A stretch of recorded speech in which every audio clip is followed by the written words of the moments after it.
Lietuvos saulės energijos technologijų kompanijos Baltic Solar Energy ir Baltic Solar Solutions Visorių IT parke Vilniuje pasirašė sutartis su saulės elementų gamybos įrangos tiekėjų iš Vokietijos Zingulus Technologies.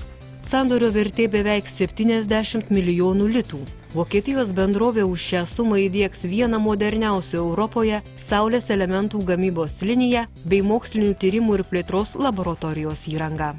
Sudėtingus inžinierinius tinklus įrenginės Olandų kompanija ACP Holland. Ji užtikrins centre saulės celių eksperimentinės gamybos pagalbinių technologinių įrengimų projektavimą ir įrengimą. Lietuvoje Olandai planuoja atidaryti ir savo padalinį, kuriame teiks projektavimo, montavimo ir įrengimo paslaugas Baltijos šalių rinkai.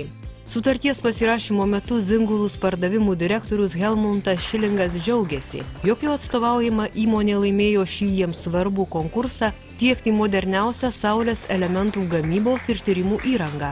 Zingulus yra vieni iš savo srities lyderių pasaulyje. Turi filialus Europos, Šiaurės Amerikos ir Azijos šalyse. Žaidėjų kiekis šitam segmente yra apie 5. Zingulusas vienas yra iš to 5, bet pasirinkom juos dėl to, kad jie turi labai daug įdomių naujų atraktyvių idėjų. Tai įmonė, kuri turi savo, taip vadinamą, tą roadmapą, ta prasme, turi savo istoriją, ką jie planuoja daryti per ateinančius 5 metus, kadangi mes su jais bendradarbiavome apie 10 metų ir iki šiol visi jų planai tapo realybė, mes matom per tai, kaip keitėsi formatai iš CD į DVD, iš DVD į Blu-ray dabar, sakykim.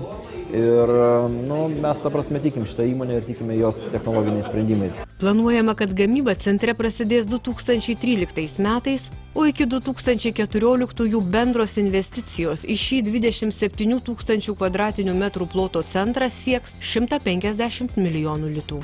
Centre bus vykdomi saulės elementų technologijų tyrimai ir eksperimentinė gamyba. Partnerinė bendrovė Via Solis užtikrins elementų surinkimą į paruoštus pardavimui energetinius modulius.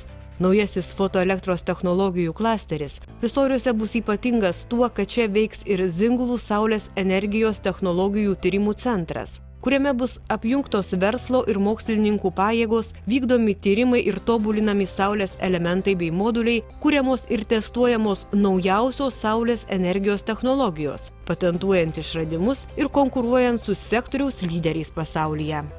Anot Vidmanto Janulevičiaus, jų perkama įranga pilnai apims visus saulės elementų celių gamybos ciklus nuo A iki Z. Per metus tikimasi pagaminti apie 17 milijonų vienetų saulės energijos elementų, taip pat atlikti įvairius tyrimus. Įrangą pradėsime montuoti rugsėjį, pirmasias bandominės celės jau turėtumėm turėti kitų metų sausio pradžioj.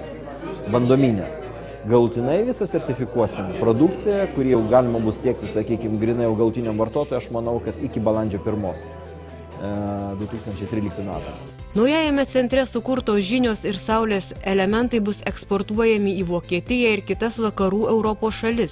Jau suplanuota, kad 2014-2015 metais apyvarta iš čia gaminamų saulės elementų ir modulių sieks 415 milijonų litų. Eksportas viršys 95%. Prognozuojama, kad po 6–8 metų bendra saulės energijos technologijų klasterių įmonių apyvarta Lietuvoje viršys 1,5 milijardo litų, iki to laiko sektoriuje bus sukurta 500 naujų darbo vietų.